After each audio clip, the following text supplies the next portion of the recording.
This hurts my ears. Can we get some decent audio, please?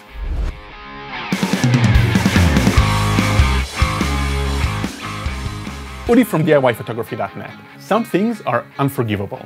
Your audience will forgive a few seconds of blurry footage, a little bit of overexposure, but kill their audio and they will flip to another channel. Joby sent us their new lines of wyou mix, and we're going to use them to demonstrate our top 5 vlogging audio mistakes to avoid and how to fix them. Using the in-camera mic.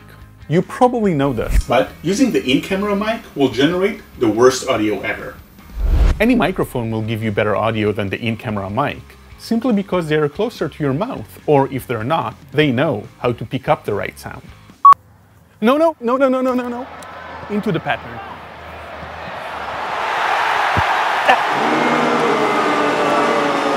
Talking outside the pattern. Each microphone has its own pattern, and pattern is just a fancy name to where to put your mouth so you sound the best. A common mistake is to talk into the wrong part of the microphone.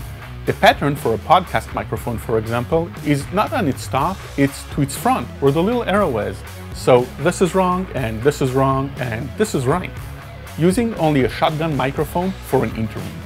You know how when you use a shotgun microphone to get someone's voice, but you need to ask them a question and no one hears it. This is because you're behind the microphone, so it doesn't pick you up.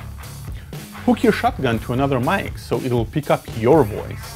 Here, we're using the microphone port of the wyou Pro to attach a second lav mic to pick up the talent. You get both sides. A shotgun is not enough.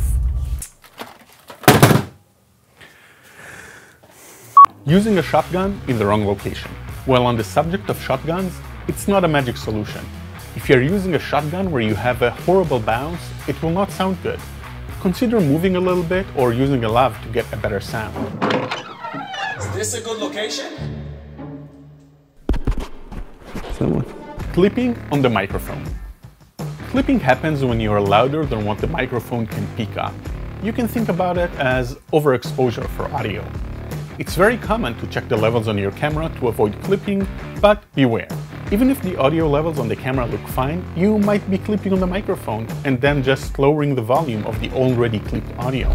Joby sent us their new lines of wyou mix. Of course, the flip side is going too far in the other direction, sending really low audio to the camera and trusting the camera preamps to increase the volume. This method will result in a lot of white noise. Joby sent us their new lines of wyou mix. The best way to make sure that your levels are correct is to use a set of headphones and listen that you're not distorted, and also listen that you're not getting a lot of white noise. On most microphones, you can control the output with a button or an app. On the camera side, record at -6 to make sure you have some peaking leeway. Some microphones also have a safety channel. Make sure you turn it on. This is it, folks. This is it, folks. I hope you enjoyed today's video and learned something new about audio. Hit the like button, the share button, the subscribe button, just hit all the buttons on the screen, and I'll be seeing you in the next video.